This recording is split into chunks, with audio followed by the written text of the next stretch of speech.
자, 그러면 이 한미 정상회담을 북한은 어떻게 바라볼까요? 다음 이야기 바로 준비되어 있습니다. 이렇게 이재명 대통령이 미국을 방문 중인 사이에요. 드디어 한미 정상회담에 대한 북한의 첫 반응이 나왔습니다. 북한 김정은을 향해서 한미 두 정상이 나란히 만나자 이렇게 손짓을 했지만요. 망상증, 유전병 이런 날선 반응이 돌아왔습니다. 한반도에서 핵 확산 금지 조약상 의무는 철저히 준수되어야 하고 그것이 남북 모두의 이익에 부합한다는 점도 분명합니다. 한국은 NPT 체제를 준수하며 비핵화 공약을 철저히 지킬 것입니다.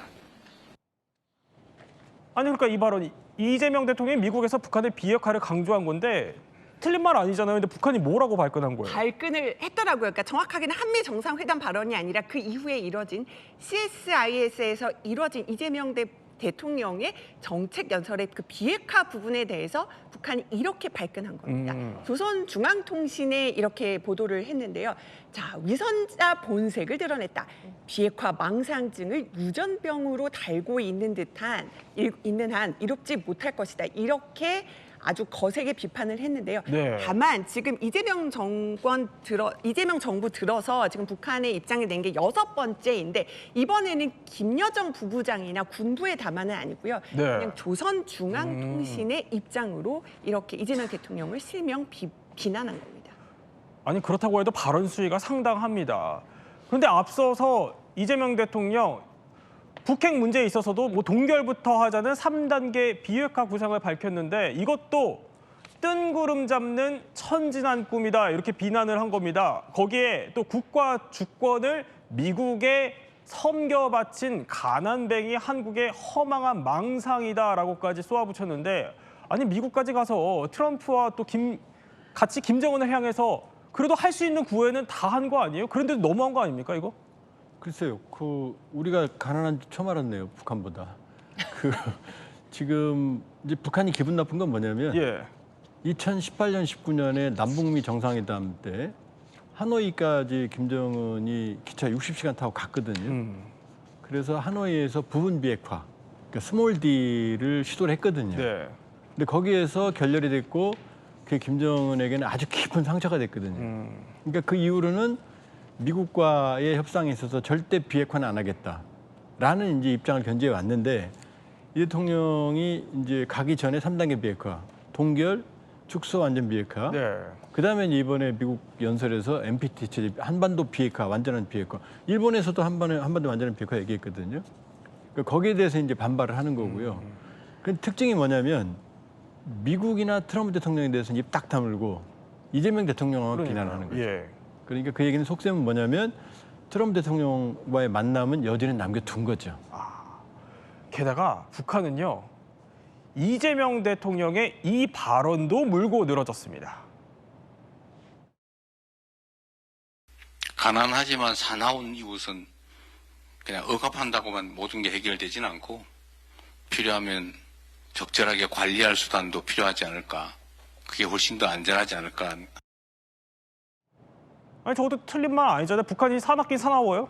사납게 사납죠. 공감을 하는데 조금 전에 보신 것처럼 가난뱅이 한국이라고 표현을 한 것도 아마 이재명 대통령이 가난하지만 사나운 이웃이라고 북한을 지칭한 데 대해서 거기에 맞불로 가난뱅이 한국이라고 지칭한 게 아닌가 싶습니다. 그러면서 저 발언에 발끈하면서요. 우리를 심히 모독했다. 한국을 왜 적이라고 하는지 또 더러운 족속이라고 하는지 보여줬다라면서 역시 또 거센 말로 비난을 했습니다.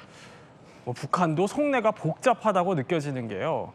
이렇게 이재명 대통령에 대해서는 맹비난을 쏟아내면서도요. 조 박사님이 설명했던 것처럼 트럼프에 대해서는 이런 반구도 하지 않았습니다. 아마 트럼프의 이런 발언들을 의식했던 게 아닐까요? Kim Jong-un, do you have any plans of re-establishing the relationship you had during the first mandate? Well, I would. I had a great relationship with Kim Jong-un, North Korea. Kim Jong-un and I had a very good relationship, as you remember. We had 2 summits, but we became very friendly.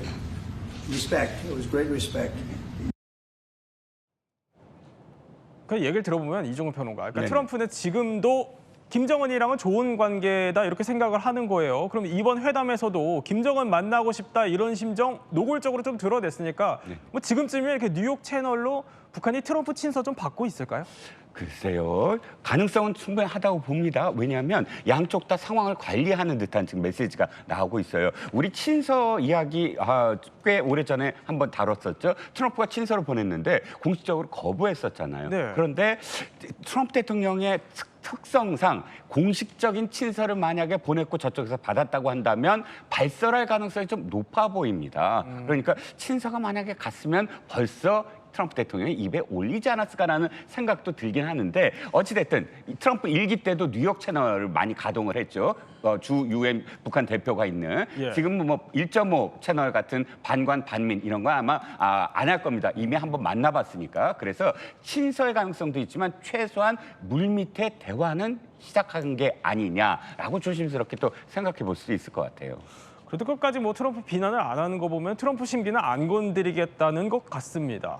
그래도 북한에서 하나둘 대화 신호가 나오는 것 같은 게요. 이렇게 우리 대통령이 북한에 트럼프 월드 지어서 골프 치게 해달라 이런 농담을 정상회담에서 던졌었는데 자, 그 직후에요. 북한에서 골프장 홍보 사진을 또 공개를 했다고 해요. 우리도 이런 거 있다 이런 건데 일종의 손짓이에요. 김여정 얘기를 트럼프 대통령이 했잖아요. 네. 김여정이 7월 29일 날 대미담을 처음 내거든요. 북미 조미 접촉은 미국의 희망사항일 뿐이다. 비핵화 대안 안 나온다. 그 다음에 중요해요. 다른 사고, 새로운 사고, 다른 접촉 출로를 모색해 보는 것이 좋을 것이다. 만나겠다는 얘기죠. 그다음에 그 두 번째 담화에서도 미국이 낡은 사고에만 집착한다면이라는 조건이 있거든요. 예. 이 얘기는 뭐냐면 만난다는 얘기죠. 그러니까 지금 트럼프 대통령이 골프 광이라는 걸 아니까 네. 또 골프 얘기를 하니까 또 김여정 얘기까지 김정은까지 하니까 저건 다분히 트럼프 대통령한테 여기도 칠 수 있다 이 얘기를 하는 거죠. 저런 홍보까지 김정은이 다 통제를 하는 거죠. 그렇죠. 당연하죠. 자, 홍보는 그렇게 하고 있지만요. 근데 저희가 알아보니까 자, 저 평양 골프장이 그래도 뭐 세계에서 가장 무서운 골프장 1위라면서요.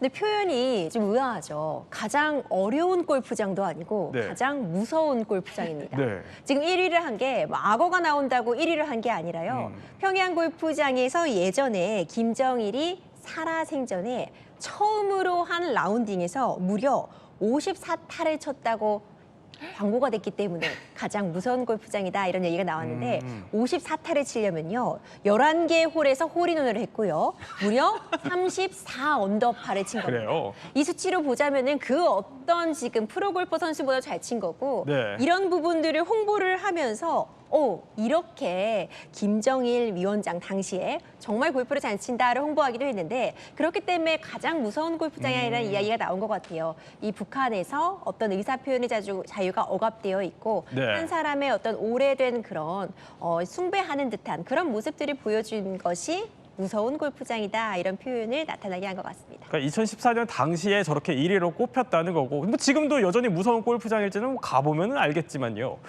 이렇게 트럼프 험담을 자제하고 또 골프장이 있다 이렇게 좀 자랑하고 북한이 좀 계산이 복잡해 보입니다. 어쨌든 이종구 평론가, 네. 김정은도 네. 이거 한미 정상회담에서 본인을 향한 구애 손짓 다 봤을 거 아니에요? 그렇습니다. 그럼 지금 김정은 뭐예요? 지금 골프만 잘하는 게 아니라 물고기도 자기가 아주 사랑한다라는 걸 보이고 있습니다. 제가 돌려 말씀드렸지만 바로 함경남도 낙원에 갔어요. 낙원군이라는 그런 지명인데 지금 보시다시피 여기에 어촌 문화주택을 만들었습니다. 자, 이게 언제 첫 삽을 떴느냐? 올해 2월 달에 떴어요. 와, 올해 2월 달인데 190일 만에 저렇게 주택지구가 완성이 된 겁니다. 저 주택지구만이 아니라 아까 말씀드린 양식장, 그러니까 물고기들을 자꾸 많이 키워야 된다라고 그래서 세계 패권을 쥐어야 한다. 안 먹어도 빨리 자라는 어종을 찾아라라고 네. 이렇게 계속 지시를 내립니다. 이건 배경이 있어요. 뭐 김정은의 애민 사랑이다 이렇게 좀 포장이 되지만 사실은 굉장히 먹을 게 부족하잖아요. 그럼 빨리 자라고 단백질을 많이 섭취할 수 있는 물고기에 그렇게 지금 혈안이 되어 있는 겁니다. 어쨌든 뭐 골프장 홍보까지 하는 거 보면 찔끔찔끔 김정은이 좀 움직일 생각이 있는 것 같긴 해요, 조한문 박사님. 그럼 김정은 이제 테이블까지 앉게 하려고 하면은 우리 뭘 더 해달라는 거예요? 지금 사실은 김정은이 원하는 것 트럼프하고 코드가 맞는 게 하나 있어요. 트럼프 대통령 일기 때 리조트 지어줄게 이런 얘기는 기억나시죠? 아 예. 지금 원산 갈마 해양관광단지를 역점을 들여서 무려 10여 년간 공사를 해서 완공을 했는데 하루 숙박 인원이 2만 명이에요. 그런데 지금 간 사람들이 국제 관광객이 러시아 관광객 10명, 20명 단위가 전부예요. 그러니까 저기를 채우지 못하면 네. 절망적인 상황이거든요. 근데 저기 가려면은 트럼프 대통령 북미 관계, 미국 관계가 이제 개선이 돼야 되는 거고, 그 다음에 사실은 우리가 가야 되는 거예요. 금강산 관광 193만 명도 우리가 다 갔거든요. 네. 그러니까 지금 저러고 있지만 북미 관계, 미국 관계 개선하고 사실은 우리 관광객을 받겠다는 속셈이 있어요. 그런데 남북 관계는 아니고 외국 관광객으로 와라. 이게 이제 북한의 속셈이에요. 자, 김정은이 뭐 더 움직일지는 일단 지켜봐야 할 것 같습니다.